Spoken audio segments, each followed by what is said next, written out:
미국의 트럼프 대통령은 논란을 만드는 분입니다. 그런데 흥미로운 것은 이분이 술을 단 한 방울도 입에 대지 않는다는 것입니다. 그 형이 알코올 중독으로 43살에 죽었기 때문입니다. 나는 절대로 형의 전철을 밟지는 않겠다, 이렇게 결단했다는 거죠. 그 형이 왜 그렇게 됐을까요? 다 아버지와 자기 때문에 그렇게 됐다는 겁니다. 이 트럼프의 아버지는 굉장한 살인고비였다고 합니다. 또 피도 눈물도 없는 킬러처럼 그 자녀들을 양육을 했다는 겁니다. 안아주면 나약해진다, 그래서 절대로 안아주지 않았답니다. 누구를 평생 동안 칭찬해 본 적이 한 번도 없다는 것입니다. 아이들 어렸을 때부터 부동산 임대료 받아와라, 부동산 사업을 하니까 그래가지고 막 그 흑인 동네, 할렘 이런 굉장히 위험한 지역에도 등 떠밀어 가지고 한 푼 한 푼 다 받아오도록 아주 철저하게 그렇게 스파르타식 훈련을 시켰다는 겁니다. 그래서 너무너무 지긋지긋했다는 거죠. 아버지 장례식 때 트럼프가 사람들을 경악해 하는 조사를 했습니다. 이제 내 인생의 최대 경쟁자가 사라졌습니다. 좋아했다는 겁니다. 여기서 보듯이 트럼프는 그 자신도 아주 독한 사람입니다. 그 아버지의 훈련을 너끈히 받아냈다는 거죠. 형은 그렇지 못했습니다. 사업 대신에 비행기 조종사가 되고 싶어 했습니다. 이런 형을 아버지와 함께 그 동생인 트럼프가 엄청나게 비난을 했다는 겁니다. 형은 할 수 없이 경영 수업을 받았습니다만 중간에 낙오를 합니다. 결국 알코올 중독에 빠져서 그렇게 이른 나이에 세상을 떴다는 것이죠. 자식을 어떻게 키우느냐, 어떤 전통을 물려주느냐, 자식의 평생을 좌우하는 아주 중요한 문제입니다. 대통령이 된 둘째 아들, 그렇다면 트럼프의 아버지는 정말 자식 교육을 성공한 그런 분일까요? 우리가 깊이 생각해 봐야 할 질문입니다. 우리는 지난 시간에 이어서 다시 한번 바울이 청년 디모데를 만나는 그 첫 장면을 다루고 있습니다. 여기서 생각해 볼 것이 있습니다. 디모데는 이방인의 땅 아닙니까? 루스드라지요. 과연 도대체 어떻게 신앙을 갖게 되었을까요? 누구의 전도로 믿음을 갖게 되었을까요? 또 그의 신앙은 어떻게 바울의 2차 선교 여행에 동참하는 수준까지 올라가게 됐을까요? 그 해답을 위해서 먼저 1절 말씀을 보도록 하겠습니다. 바울이 더베와 루스드라에도 이르매 거기 디모데라 하는 제자가 있으니 그 어머니는 믿는 유대 여자요 아버지는 헬라인이라. 이 구절에서 우리는 디모데는 믿는 어머니로부터 신앙을 전수를 받았겠구나, 이 기초적인 정보를 얻을 수 있습니다. 이 당시에 루스드라는 퇴역한 로마 군인들이 많이 그곳에 와서 살았다고 합니다. 성경학자들은 디모데의 아버지도 그 중에 하나였을 것이다 추측합니다. 비록 유대 여자와 결혼했지만 그 아버지는 계속해서 로마의 종교를 놓지를 않았습니다. 그것이 3절 말씀에 나오듯 디모데가 태어날 때 유대인들의 전통인 할례를 받지 않은 것, 바로 그 이유일 것입니다. 그리고 아버지 이야기가 1절에만 딱 한 번 나오는 것으로 우리가 미루어서 그 아버지 이른 때에 아마 사망을 했을 것이다. 예로부터 유대인들은 어떻습니까? 아버지가 유대인이고 어머니가 이방인이다. 그럼 그 자식은 이방인입니다. 거꾸로 어머니가 유대인이고 아버지가 이방인이다. 그 자식은 유대인 취급을 합니다. 아이는 대부분의 시간을 어머니와 함께 보내기 때문에 그렇습니다. 디모데가 딱 그런 케이스였죠. 하지만 그는 유대인 남자 아이라면 꼭 받아야만 하는 회당식의 교육을 받지를 못했습니다. 할례 받지 않은 사람은 언약의 자손으로 보지 않기 때문에 들어갈 수가 없었던 것입니다. 대신에 어머니와 할머니로부터 구약 성경을 차곡차곡 전수를 받았습니다. 바울이 디모데가 어떤 사람인지를 말씀하는 내용에서 우리는 그것을 확인할 수가 있습니다. 디모데후서 3장 15절 말씀을 보면 바울이 말을 하죠. 디모데에게 보내는 편지입니다. 또 어려서부터 성경을 알았나니.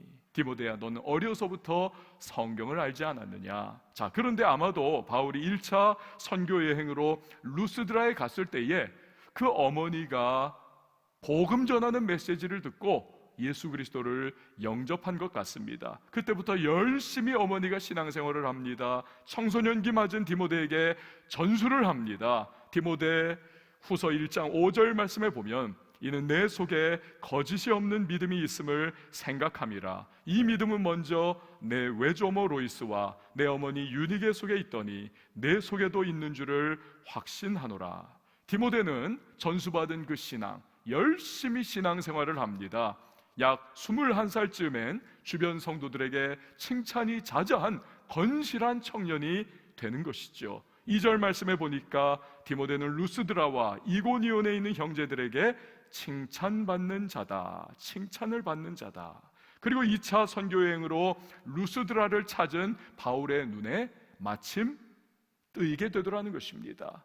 선교팀의 일원으로 발탁됩니다. 바울의 평생의 동역자로 그렇게 길을 걸어가기 시작합니다. 나중에는 바울이 목회하던 에베소 교회의 후임 목회자로 헌신을 하지요. 교회 전승에 의하면 마지막에는 그는 영광스러운 순교자로 인생을 마무리했다는 것입니다. 이런 디모데의 일생을 생각해 보면 믿음의 부모라고 하는 존재가 얼마나 귀중한지를 우리는 생각할 수 있습니다. 세상은 어떻습니까? 어떻게 하면 자녀를 강하게 키우느냐? 어떻게 하면 성공을 하도록 이끌어갈 수 있느냐? 어떻게 하면 많이 물려주느냐? 여기에 올인을 하지 않습니까? 물론 그것을 다 도매금으로 우리가 다 평가절하하는 것은 아닙니다. 하지만 거기에 모든 초점을 맞추고 자녀를 양육하면서 도가 지나치면 트럼프의 가정과 같이 심각한 부작용을 경험할 수도 있는 것이지요. 드라마에서도 우리가 종종 보지 않습니까? 부모가 모든 것을 다 해줍니다. 그런데 장성한 자녀가 부모한테 대들죠. 내가 언제 그런 거 나한테 다 해달라고 했느냐고. 여러분, 인도에서는요, 부잣집 마마보이가 부모를 고소를 했습니다. 그 고소한 내용이 기가 막히는 겁니다. 왜 내 의견도 없이 나를 이 풍진 세상에 낳아놔가지고 내가 이 고생스러운 인생을 살아야 하느냐. 그래가지고 그거 가지고 부모를 고소를 했다는 겁니다. 이거 황당하지 않습니까? 하지만 디모데의 어머니를 한번 보십시오. 이방 종교를 가진 남편, 그마저도 일찍 세상을 떴습니다. 어머니가 됐습니다. 이방 땅에서 그 독자 아들 하나 키우면서 고군분투하며 살아가는 그 막막한 상황을 생각해 보십시오. 해줄 수 있는 것이 별로 없습니다. 디모데 키우면서 눈물 많이 어머니가 쏟지 않았겠습니까? 그런데 아이를 최선을 다해서 믿음으로 양육합니다. 아이가 하나님의 은혜를 깨닫는 순간이 옵니다. 그때부터 어머니에게 전수받은 신앙을 뛰어넘어 자기 자신의 신앙으로 그는 믿음 생활을 열심히 하면서 예수님의 제자로 살아갑니다. 주변에 칭찬받는 건실한 하나님의 사람, 참 귀한 청년이 되더라는 것이지요. 하나님께서 그 아들을 바울의 평생 동역자로 불러서 사용을 해주십니다. 영원한 천국과 상급의 주인공이 됩니다. 2000년이 지난 오늘 이 시대의 크리스찬인 저와 여러분에게도 그 이름이 거론되는 얼마나 영광스러운 존재가 되지 않았습니까?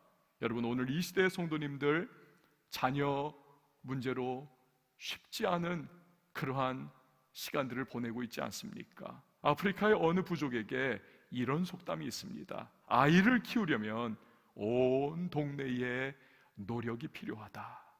맞습니다. 자녀는 주변의 모든 것을 보고 듣고 느끼면서 스폰지처럼 쫙 빨아들이며 자라가지 않습니까? 만만치가 않은 겁니다. 문제는 자녀를 둘러싼 이 세상이 온통 세속적인 환경입니다. 물질주의가 팽배합니다. 점점 인간성을 상실해 가고 있습니다. 무엇보다 심각한 것은 하나님과 성경을 대적하는 불신앙적인 기류가 팽배합니다. 그렇기에 분명한 성경적 기준과 우선순위가 없이 자녀를 키우다 보면 자칫하면 불에 기름을 끼얹는 꼴이 될 수가 있는 것이죠. 자, 그렇다면 우리가 어떻게 자녀를 키워야 할까요? 디모데의 어머니처럼 좋은 신앙의 영향력을 끼치도록 우리 노력을 해야만 하겠습니다. 여러분, 다시 한번 디모데의 신앙의 뿌리를 한번 보십시오. 디모데전서 1장 5절에 이는 내 속에 거짓이 없는 믿음이 있음을 생각함이라. 이 믿음은 먼저 내 외조모 로이스와 내 어머니 유니게 속에도 있더니 내 속에도 있는 줄을 확신하노라. 무엇입니까? 진실한 믿음을 가진 할머니와 어머니에게 영향을 받아서 디모데도 그런 믿음을 갖더라는 겁니다. 여러분, 부모가 누구입니까? 부모님들에게 질문합니다. 여러분은 과연 자녀에게 누구십니까? 부모는 단지 자녀의 보호자인 것입니까? 그렇지 않습니다. 하나님의 대리자입니다. 하나님이 맡겨주신 겁니다. 자녀를 네가 좀 내 대신 키워줘라, 양육해줘라, 그리고 다시 나에게 돌려다오. 그렇기 때문에 부모는 최선 다해 좋은 신앙의 영향력을 끼치기 위하여 노력을 해야만 합니다. 그러나 어떻습니까? 부족합니다. 연약합니다. 자기의 불완전성으로 말미암아 스스로도 고통을 받습니다. 내가 이 정도밖에 못하는가? 그래서 늘 우리는 기도해야만 합니다. 하나님, 도와주시옵소서. 특별히 어머니가 기도 많이 해야만 합니다. 배 아파서 낳은 어머니는 남자들은 갖고 있지 않은 모성애를 갖고 있지 않습니까? 아버지와는 비교할 수 없이 간절한 마음으로 어머니들은 기도할 수 있어야만 합니다. 지난달 코로나19 확진자가 2월달이죠. 폭발적으로 늘었을 때입니다. 주일날 새벽 6시 갑자기 저희 첫째 아들로부터 제 아내에게 뜬금없이 평소에는 연락도 잘 안 하는 아이가 문자를 띵 하고 보내왔습니다. 엄마 어때요? 괜찮으세요? 그걸 제가 이렇게 보는데 갑자기 괘씸한 마음이 들었습니다. 아빠 이야기는 단 한 군데도 없는 겁니다. 저는 그 전날 인도에서 돌아와가지고 또 밤새워서 설교 준비하면서 막 열도 나고 막 힘들고 온몸이 막 너무 녹초가 돼가지고 지쳐있는데 그 정말 어려운 상황 속에서 아빠도 힘들어하지 않았을까? 아빠 이야기 하나도 없는 겁니다. 그래서 제가 분통이 터졌어요. 자식 새끼 키워봤자 아무 도움 안 돼. 그러면서도 제 마음속에 사실 인정을 했습니다. 그렇지, 애들한테는 뭐니 해도 엄마지. 엄마야. 여러분, 그렇지 않습니까? 아빠는 저놈의 새끼 왜 이렇게 속세게 할 때 똑같은 상황 속에 엄마는 눈물로 기도하지 않습니까? 그 자녀를 품어주지 않습니까? 사랑하는 여러분, 자녀를 위해 기도하시는 왕성의 어머니들이 되시기를 바랍니다. 또한 디모데가 어렸을 때부터 성경을 알게 됐듯 왕성의 어머니들이 자녀들에게 성경을 알려줄 수 있어야만 합니다. 성경을 읽어주고 성경을 알려주고 설명해주고 성경을 함께 큐티 해줄 수 있어야만 합니다. 저희 처제의 아들이 6학년입니다. 이제 6학년이 됐어요. 어느 날 처제가 아이와 요한복음을 읽고 있습니다. 그러다 읽다가 이렇게 교독을 해서 읽고 있는데 아이가 갑자기 눈에 물기가 비치더라는 거예요. 그래서 물었답니다. 얘, 너 눈에 뭐 들어갔어? 왜 눈에 물기가 있어? 그랬더니 아이가 눈물을 흘리면서 엄마, 내가 이렇게 너무나 나쁜 죄인인데 하나님께서 이런 나를 구원하기 위해서 예수님을 나에게 보내주셨어요 하면서 그때부터 막 펑펑펑 눈물을 쏟으면서 울더라는 것입니다. 남자아이가, 6학년짜리가. 콩나물에 물을 주면 이거 뭐 자랄까? 그러나 어느 때가 되면 훅 자라있는 것을 보지 않습니까? 여러분, 마찬가지로 기도와 말씀에 좋은 영향력을 끼치면, 그것을 위해 노력을 하면 안 되는 것 같아도, 때로는 좀 속썩여도 어느 때가 되면 우리 자녀 영적으로 성장함을 믿으시기를 바랍니다. 자녀가 여러분 이미 장성했습니까? 그래도 여전히 부모로부터 좋은 신앙의 영향력이 필요한 것입니다. 우리 교회 은퇴 장로님 계십니다. 그 어느 장로님께서 칠순되실 때에 그 자녀들에게 너희들 이렇게 살아라 라고 하는 종이를 이렇게 나눠주셨습니다. 저한테도 하나, 목사님 이거 제가 자녀들 나눠준 건데 이거 한번 보세요 하면서 저한테도 이렇게 한 부를 나눠주셨어요. 이거 몇 장이 되는 건데 이렇게 보니까 거기에 이 장로님이 제일 자녀들에게 넘버원, 첫 번째로 전해주고 싶은 내용이 1번이 이거였습니다. 산천초목은 새벽 이슬로 살지만 우리 인생은 오직 하나님 은혜로 산다. 얼마나 귀한 말씀입니까? 산천초목은 새벽 이슬 머금고 살지만 우리 인생은 하나님의 은혜 없이는 안 되는 거야. 이걸 전해주고 싶은 겁니다. 이런 내용도 있었습니다. 백발되기 전에 노후 설계 잘하고 가정 예배를 드리고 아침에 못 드리면 기도를 꼭 하여 성령의 도우심으로 하루의 문을 열어야 하느니라. 그 외에도 장로님이 자녀들에게 그 사랑하는, 눈에 넣어도 아프지 않을, 물론 다 장성했지만 70 딱 되신 이 장로님이 그 자녀들에게 평생 남겨주시고 싶은 유언과도 같은 말씀들, 이거 보니까 이 안에 평생 붙잡고 살았던 성경 구절들이 들어있습니다. 신앙과 생활의 원칙들이 그 안에 들어있습니다. 또 간단한 짤막짤막한 간증과도 같은 내용이 이 안에 들어있습니다. 건강관리 내용도 그 안에 들어있더라고요. 돈에 관해서 어떻게 관리할 것인지 이런 내용들도 다양하게 적혀 있었습니다. 한마디로 평생의 신앙과 삶의 원칙을 사랑하는 자녀들에게 전해주고 싶은 마음이 그대로 이 안에 담겨 있더라고요. 사랑하는 여러분, 부모의 신앙에 영향을 물려받는 자녀, 안 들어요, 듣기 싫어요, 내 마음대로 살래요, 아무리 도리깨질해도 하나님께서 결국 그 들려오는 부모의 메시지를 통하여 그 자녀 은혜와 축복의 사람으로 변화시켜 주실 줄 믿습니다. 자녀에게 좋은 신앙의 영향력을 끼치도록 여러분 기도하며 힘쓰시기 바랍니다. 혹시 자녀가 신앙이 없거나 지금 신앙의 자리를 떠나가지고 제멋대로 살고 있습니까? 돌이켜보면 내가 왜 이렇게 키웠을까? 내가 왜 좀 더 본이 되지 못했을까?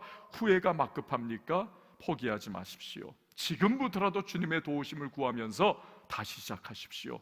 물이 한 방울 한 방울 떨어질 때 아무것도 아닌 것 같지만 그 떨어진 물방울들 말미암아 바위가 패인다는 사실을 기억하십시오. 지금부터 포기하지 말고 다시 시작하다 보면 반드시 여러분 자녀에게 변화의 놀라운 역사가 일어날 줄 믿습니다. 디모데는 어머니로부터 성경을 배웠고 좋은 신앙의 영향을 받았습니다. 이런 바탕 위에 스스로도 열심을 내니까 이제는 바울의 평생의 동역자가 돼서 하나님 앞에 귀하게 쓰임을 받는 것입니다. 자, 그런데 2차 선교여행을 시작 딱 하려고 하는 그때에 루스드라를 떠나면서 바울이 정말 뜻밖의 행동을 합니다. 여러분 3절 말씀 한번 보시기를 바랍니다. 여러분의 가정에서도 우리 3절 말씀 같이 한 목소리로 합독합니다. 시작. 바울이 그를 데리고 떠나고자 할새 그 지역에 있는 유대인으로 말미암아 그를 데려다가 할례를 행하니 이는 그 사람들이 그의 아버지는 헬라인인 줄 다 알미러라. 아멘. 청년 디모데에게 뜻밖에도 바울이 할례를 행하더라는 것입니다. 여러분 이것이 왜 뜻밖입니까? 우리 사도행전 15장으로 다시 한번 거슬러서 여러분 기억을 되살려 보십시오. 안디옥 교회에 유대에서 온 몇몇 사람들이 신학 논쟁을 일으켰습니다. 너희 이방인들은 할례를 받아야만 구원이 있다고 하는 것입니다. 즉각 바울과 바나바가 엄청난 반발을 하죠. 무슨 소리냐? 오직 구원은 하나님의 은혜로 받는 거야. 할례나 그 어떤 율법 행위로 인하여 받는 것 결코 아니야. 결국 예루살렘 공의회가 오직 은혜, 오직 믿음이라는 결론을 내려주죠. 여기서 결국 결론이 나고 논쟁이 끝이 납니다. 이렇듯 바울은 할례 문제에 대해서 확고한 사람이었습니다. 심지어 갈라디아서를 보면 할례와 같은 그 율법의 행위를 자랑하는 자들은 저주를 받을지어다, 심지어는 천사들이라도 하면서 그는 분명한 그러한 모습을 보여줍니다. 갈라디아서 2장 3절 말씀 보면 그래서 이방인 제자요 또 목회자인 디도에게 할례를 받지 않게 합니다. 그러나 나와 함께 있는 헬라인 디도까지도 억지로 할례를 받게 하지 아니하였으니. 자, 이런 바울이에요. 할례 문제에 대하여 분명합니다.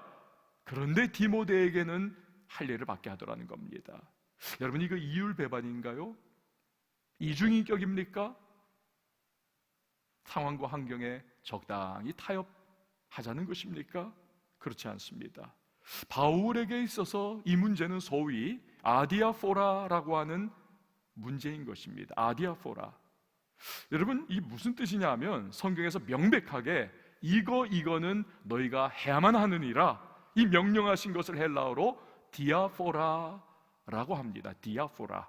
이것은 본질적인 것에 속한 것입니다. 그러나 이것은 너희가 해도 좋고 안 해도 좋지만, 그러나 건덕의 의미로 하면 좋아 라고 하는 그런 부분들도 있습니다. 선택의 여지가 있는 부분입니다. 이걸 가지고 아디아포라, 비본질에 속한 것, 아디아포라예요. 예를 들어 예배입니다. 여러분, 예배는 본질적이죠. 그렇지 않습니까? 기독교인이라면 예배를 하나님 앞에 드립니다. 나는 기독교인입니다 하면서도 예배 안 나와요. 계속 해가지고 1년이 지나도 2년이 지나도, 여러분, 이 사람은 기독교인이 실상은 아닌 것입니다. 반면에 전통적인 예배 스타일로 할 것이냐, 아니면 현대적인 예배 스타일로 할 것이냐, 이건 아디아포라에 속한 겁니다. 비본질이에요. 취사 선택하면 되는 겁니다. 할례 문제로 한번 돌아가 보십시다. 바울에게 있어서 할례는 아디아포라, 즉 비본질에 속한 문제입니다. 예수님으로 말미암아 율법의 요구가 완성됐습니다. 더 이상 할례를 받느냐 안 받느냐가 구원의 조건이 될 수 없는 것입니다.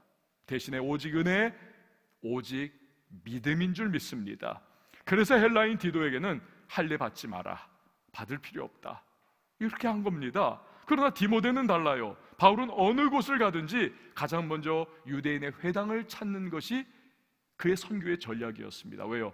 유대인들이 모여있고 율법의 내용부터 시작해서 예수 그리스도를 증거하는 겁니다. 그러다가 한 사람이라도 예수 믿는 사람이 생기면 그 사람을 매개점으로 해서 그 사람의 도움을 받으면서 다른 유대인이나 이방인들에게로 복음의 지평을 넓혀가는 것, 이게 바울의 지혜로운 선교 전략입니다. 문제는 디모데입니다.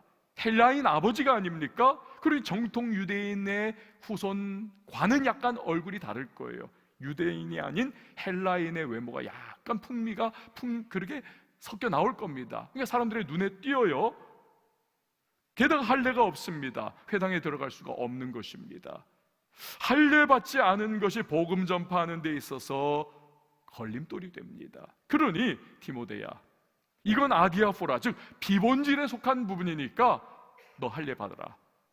유대인에게는 유대인에게와 같이 되어 복음을 전하는 것이 지혜로운 거야. 그래서 받은 겁니다. 여러분, 오늘도 선교사님들이 공산권이나 이슬람권에 가실 때에 목사, 선교사 타이틀 가지고 못 갑니다. 당장 추방입니다. 그렇기 때문에 태권도 사범, 사업가, 교수 타이틀을 획득을 해가지고 거기 들어가는 겁니다. 그 일을 하면서 복음을 알게 모르게 가랑비에 옷 젖듯 전하는 것입니다. 뭘 하든지 간에 중요한 건 복음을 전하는 것입니다. 바울과 디모데에게 있어서 중요한 건 복음이었습니다. 복음을 전할 수만 있다면, 한 영혼이라도 구원할 수만 있다면 나머지는 다 내려놓을 수 있다는 것, 이게 그들의 우선순위고 이게 그들의 최고의 가치였던 것입니다. 이런 바울의 우선순위는 그의 서신서에서도 잘 드러나지 않습니까? 빌립보서 1장 20절을 보면 나의 간절한 기대와 소망을 따라 아무 일에든지 부끄러워하지 아니하고 지금도 전과 같이 온전히 담대하여 살든지 죽든지 내 몸에서 그리스도가 존귀하게 되게 하려 하나니. 이게 뭡니까? 사나 죽으나 나는 관계없다는 겁니다. 중요한 건 나로 인하여 주님이 높임을 받으시느냐 그렇지 못하느냐, 나는 이것이 나의 우선순위야. 이게 바울의 마음인 것입니다. 그런 그가 고린도 교회 성도들에게 보낸 편지에서 같은 우선순위로 살라고 강조합니다. 고린도전서 10장 31절 보면 그런즉 너희가 먹든지 마시든지 무엇을 하든지 다 하나님의 영광을 위하여 하라. 이 말씀을 종교 개혁자들이 붙잡은 것 아닙니까? 솔리 데오 글로리아, 오직 하나님의 영광을 위하여. 여러분 아시는 간디는 인도의 아버지로 불리우는 분이십니다. 이분은요 힌두교도 집안에서 태어나고 자라났지만 그러나 성경을 좋아했고 그 중에서 특별히 예수님의 산상수훈을 사랑했던 사람입니다. 영국으로 법학을 공부하러 유학을 갔을 때 일입니다. 친구인 앤드루스 선교사님의 전도를 받고 내가 당신 다니는 교회에 소속된 교회에 꼭 가겠습니다. 한번. 어느 주일 약속대로 교회를 갑니다. 쫓깁니다. 영국인이 아니라 유색인종이요, 그것도 영국의 식민지인 인도 사람이라고 하는 이유로 쫓겨난 겁니다. 그 후로 간디는 다시는 교회를 가지 않습니다. 이런 말을 합니다. 예수님은 좋지만 기독교는 싫다. 예수님은 좋지만 기독교는 싫다. 여러분, 예수님이 십자가에 못 박히신 것은 영국인만을 위한 것입니까? 아니지 않습니까? 모든 사람을 위한 겁니다. 이걸 놓쳤던 것입니다. 그 교회 사람들이 무엇이 예수님이 정말 원하시는 것이고 무엇이 우선순위인지를 알았다면, 그래서 만약에 간디가 예수 믿고 신앙생활을 했다면 13억 인도 사람들, 얼마나 많은 사람들이 예수님께 돌아왔고 구원의 백성이 되었을까요? 오늘을 살아가는 우리, 무엇이 우리의 우선순위입니까? 무엇이 우리의 최고의 가치입니까? 그동안 우리가 쌓아 올리고 자랑하던 모든 것들이 눈에도 보이지 않는 그 하찮은 바이러스로 말미암아 다 무너져 내리지 않았습니까? 다 무력화되지 않았습니까? 이걸 통해 무엇을 배웁니까? 우리가 움켜쥐고 우리가 누리려고 하고 우리가 자랑하고 우리가 추구하는 모든 것 언제든지 허물어질 수 있습니다. 천국을 지향하면 세상을 덤으로 얻을 것입니다. 그러나 세상을 지향하면 둘 다 잃을 것입니다. C.S. 루이스의 말입니다. 세상이 적이 되는 것을 두려워하는 사람은 하나님의 적이 될 것입니다. 스펄전 목사님의 말입니다. 이 두 분의 말이 사실 같은 말 아닌가요? 무엇을 우선순위에 두고 무엇을 추구하며 살 것이냐에 대한 강조를 하고 있는 것입니다. 사랑하는 성도 여러분, 주님을 위해 사는 저와 여러분이 되실 수 있기를 바랍니다. 먹든지 마시든지 무엇을 하든지 하나님을 위하여 그분의 영광을 위하는 저와 여러분이 될 수 있기를 바랍니다. 모든 사람을 구원하는 복음에 걸림돌이 되지 않는 인생을 살기 위하여 애쓰십시다. 우리 힘든 시기를 지나가고 있습니다.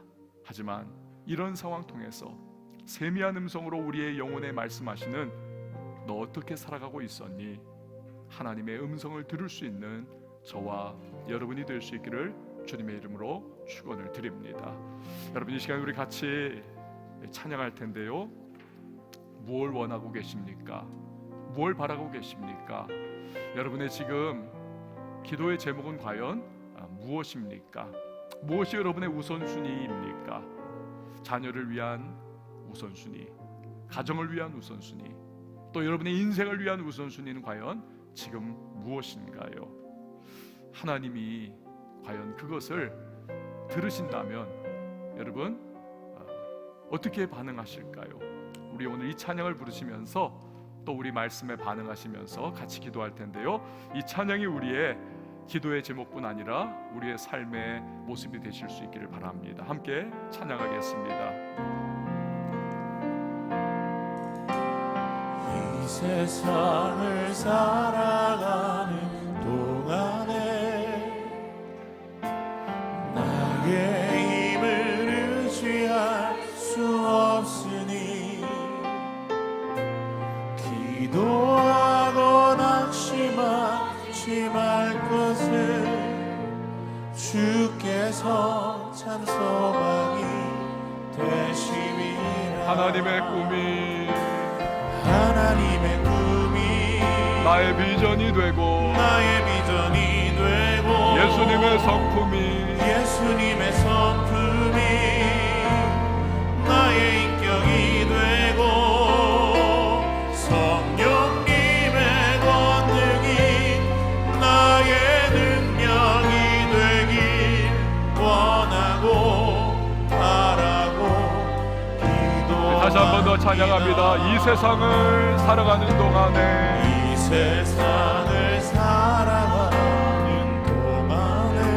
나의 힘을 의지할 수 없으니 기도하고 낙심하지 말 것을 기도하고 낙심하지 말 것은 주께서 참 소망이 주의 길을 걸어가는 동안에 주의 길을 걸어가는 동안에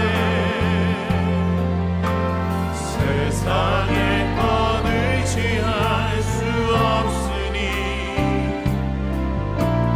감사하고 낙심하지 말 것은 주께서 참 기쁨이 되심이라. 하나님의 꿈이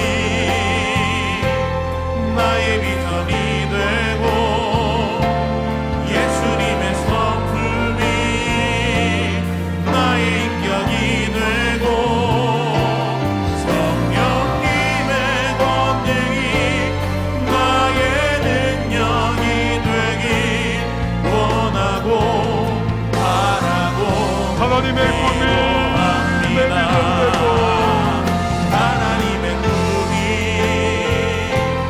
나의 비전이 되고 예수님의 성품이 나의 인격이 되고 성령님의 권능이 나의 능력이 되길 다시 한 번 더 찬양하십시다.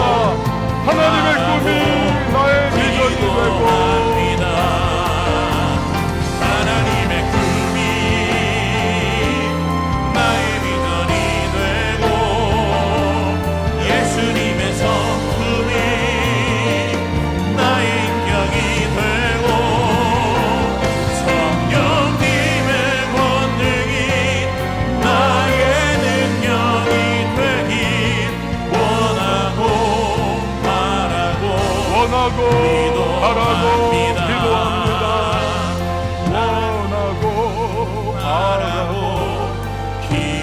원하고 바라고 기도합니다. 원하고 바라고 기도합니다. 사랑하는 성도 여러분, 이 시간이 기도의 시간입니다. 주님 앞에 우리의 마음을 말씀의 거울에 비추어 한번 내어 드리십시다. 내가 지금 붙잡고 가장 인생의 우선순위 삼고 있는 것이 무엇입니까? 내가 놓지 못하는 것, 내가 부들부들 떠는 그것, 내가 지금 인생에 추구하고 있는 그것은 과연 무엇인가요? 성공입니까? 자녀입니까? 물질입니까? 아니면 내 안에 있는 무언가 감추어 놓은 나의 최고의 가치를 두고 있는 무엇입니까? 하나님의 영광을 위하여라고 하는 사도 바울의 고백을, 또 종교개혁자들의 믿음의 선포, 또 우리에게 주신 그 하나님의 말씀을 이 시간 기억합니다. 자녀를 양육할 때 우리의 삶의 모든 순간순간 우리가 추구해야 되는 것, 그 우선순위, 하나님, 이 코로나19로 말미암아 삶의 모든 부분들이 무력화되는 것을 바라보면서 내가 지금 추구하는 것들이 어느 순간 거품처럼 다 사라지는 것이 된다는 사실을 기억하며 주의 영광 위하여 살아가게 하시고 하나님 맡기신 복음을 위하여 살아가게 하시고 주님이 내게 주신 사명을 위하여 살아갈 수 있는 우선순위를 지키며 나가는 삶이 될 수 있도록 도와달라고 이 시간 우리 다같이 주님의 이름 한번 외치고 통성으로 기도합니다. 주여, 하나님 아버지 감사합니다.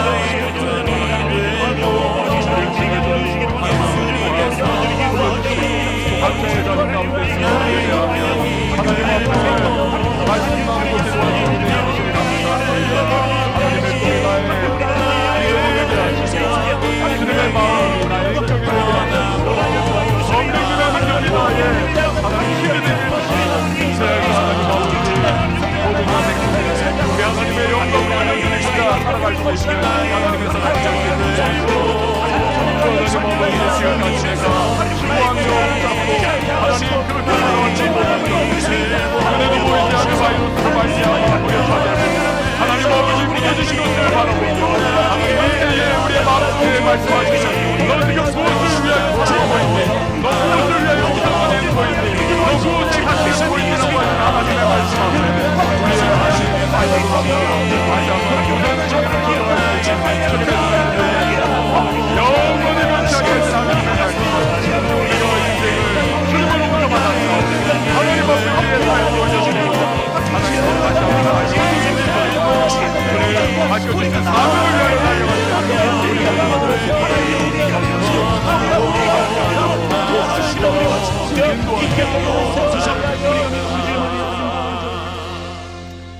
아버지, 우리가 아무리 몸부림치고 내 삶의 우선순위를, 내 삶의 가치를 이것저것에 두고 산다 할지라도 눈에도 보이지 않는 작은 바이러스로 말미암아 무력화되고 다 무너져 내리는 것을 보면서 이제는 우리의 시선을 주님께 초점 맞출 수 있도록 주님 도와주시옵소서. 하나님의 영광을 위하여 살아가는 자들이 되게 하시고 우리에게 맡기신 그 무엇보다도 귀한 복음을 위하여 우리의 삶을 재조정할 수 있도록 성령님 도와주시옵소서. 하나님께서 우리에게 맡기신 사명을 다시 한번 우리 인생의 목표로 삼고 그 사명을 감당하며 주님의 기쁨 되기 위하여 살아갈 수 있는 하나님의 사람 될 수 있도록 주여 은혜를 베풀어 주시옵소서.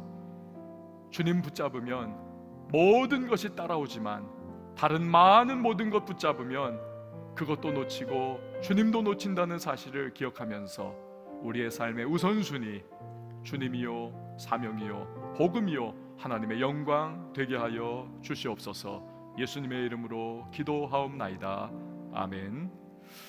주님 앞에 우리 찬양하시면서 준비하신 예물 감사로 올려드리도록 하겠습니다.